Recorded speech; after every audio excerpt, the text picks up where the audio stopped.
ஹர ஹர சங்கர ஜெய ஜெய சங்கர ஸ்ரீ காஞ்சி காமாட்சி சங்கர. பெரியவா அவர்களை சந்திப்பதற்காக ஒரு பக்தர் வந்திருக்கிறார். பெரியவாவிடம் வந்து அழுது கொண்டே அவர் வந்து பெரியவாவிடம் ஆசீர்வாதம் வாங்கிவிட்டு, நான் எதுக்குத்தான் அந்த உலகத்துல வாழ்றேனே தெரியல, ஏன்டா நான் வந்து இருக்குங்கிற அளவுக்கு எங்க வீட்லயும் என்னை வந்து பேசுறாங்க, என் வீட்டுல நான் நீ என்ன செஞ்சாலும் வந்து தப்பாவே நடக்குது, நீ கை வச்சாலே அந்த காரியம் உருப்பட மாடிக்கி என்பது போல் இனி வந்து அனைவருமே பேசிக்கொண்டே வருகிறார்கள். பெரியவா, எனது வீட்டில் இருப்பவர்கள் என்னை வந்து இப்படி பேசுகிறார்கள், நான் வந்து எதுக்குத்தான் வாழ்றேனே தெரியல, நான் வந்து சாக போறேன் பெரியவா என்கிற மாதிரி பெரியவாவிடம் ஒரு பக்தர் வந்து அழுது புலம்பியிருக்கிறார். அதுக்கு பெரியவா அவர்கள் சிரித்து கொண்டே, அதாவது வாழ்க்கையில் எப்படிப்பட்ட விஷயங்கள் நடக்கலாம், வெற்றியும் இருக்கும், தோல்வியும் இருக்கும், கவலையும் இருக்கும், சந்தோஷமும் இருக்கும். நீ இந்த சின்ன சின்ன விஷயங்களுக்கெல்லாம் இவ்வாறு மனத்தை வந்து வருதி கொண்டு சாக போறேன் என்று முடிவெடுத்தால் அதற்கெல்லாம் அர்த்தம் என்ன, உன் வாழ்வுக்கு என்ன அர்த்தம் என்பது போல கூறிவிட்டு, நான் உனக்கு ஒரு எளிய முறையை ஒன்று சொல்கிறேன், அதை கேள்.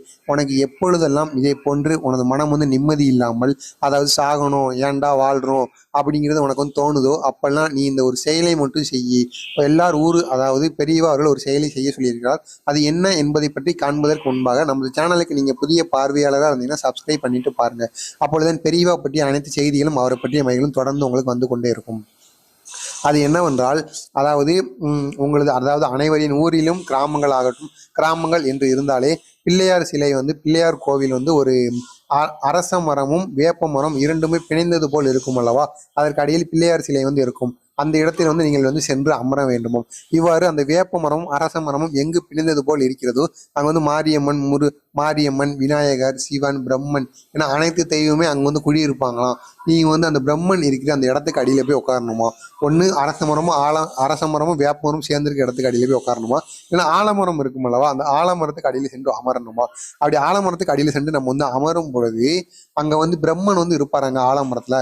நம்ம வந்து அதுக்கு அடியில் உட்காந்து நம்ம வந்து என்னென்ன கஷ்டம் இருக்கோ அதை வந்து சரியாயிரும் அப்படிங்கிற மாதிரி பிரம்மன் வந்து நம்ம வந்து வேண்டணும், எல்லாமே சரியாயிரும் அந்த மாதிரி வேண்டணும்னா பிரம்மன் வந்து நம்ம வாழ்க்கையை வந்து மாற்றி எழுதுவாரு.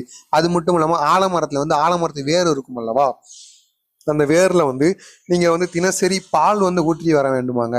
அந்த ஆலமரத்து வேர்ல வந்து நீங்க தினசரி பசும்பாலை வந்து ஊற்றி வந்தோம்னா பிரம்மன் வந்து மனசு வந்து குளிர்ந்துருமா. அதனால உங்க தலையெழுத்தை கூட அவர் வந்து மாற்றி எழுதுவாராங்க.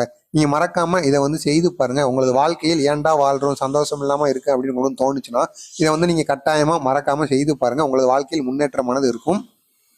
அது மட்டும் இல்லாமல் அதிகமான கோபம் அது போல வந்துச்சுன்னா அதிகமான தண்ணி குடித்துக் கொள்ளுங்கள். யாருமே இல்லாத, அதாவது ஆலமரம் போன்ற இயற்கை மரங்களுக்கு அடியில் சென்று அமர்ந்து பாருங்கள். உங்களுக்கு ஒரு மன திருப்தியும் மன நிம்மதியும் கிடைக்கும், ஒரு தெளிவும் உங்களுக்கு வந்து உண்டாகும். யார் என்ன சொன்னாலும் அதை வந்து காதில் கொள்ளாதீர்கள். உங்களுக்குன்னு ஒரு கோலை வந்து பிக்ஸ் செய்து அதை நோக்கி பயணித்தே கொள்ளுங்கள். கண்டிப்பாக ஒரு நாள் வெற்றி கிடைக்கும். அனைத்து பாரத்தையும் நீங்கள் வந்து கடவுளின் மீது, அதாவது உங்கள் குலதெய்வத்தின் மீது வந்து போட்டுக்கொண்டு அனைத்தையுமே நினைத்துக் கொள்ளுங்கள். அது வந்து கட்டாயம் நன்றாகவே நடக்கும். உங்களுக்கு இதை போன்ற பெரியவா கூறிய அனைத்து செய்திகளும் தொடர்ந்து வந்து கொண்டே இருக்க வேண்டும் என்றால் மறக்காம நம்ம சேனலை சப்ஸ்கிரைப் பண்ணி கொள்ளுங்கள். இந்த செய்திகளை கேட்டு நீங்கள் மட்டும் பயன்படாமல் உங்கள் அக்கம் பக்கத்தினரோ, உறவினரோ, உங்கள் நண்பரோ யாராவது இதே போன்று உங்களிடம் கூறுவார்கள் அல்லவா மனம் வருந்தி, அவர்களுக்கு ஒரு 4 பேருக்கு இந்த வீடியோ ஷேர் செய்து அவர்களுக்கும் இதை செய்து வர சொல்லுங்கள். ஏதோ உங்களால் முடிந்த ஒரு உதவியாக அவர்களுக்கு இருக்கட்டும். ஜெய ஜெய சங்கர, ஹர ஹர சங்கர. நன்றி, வணக்கம், மகிழ்ச்சி.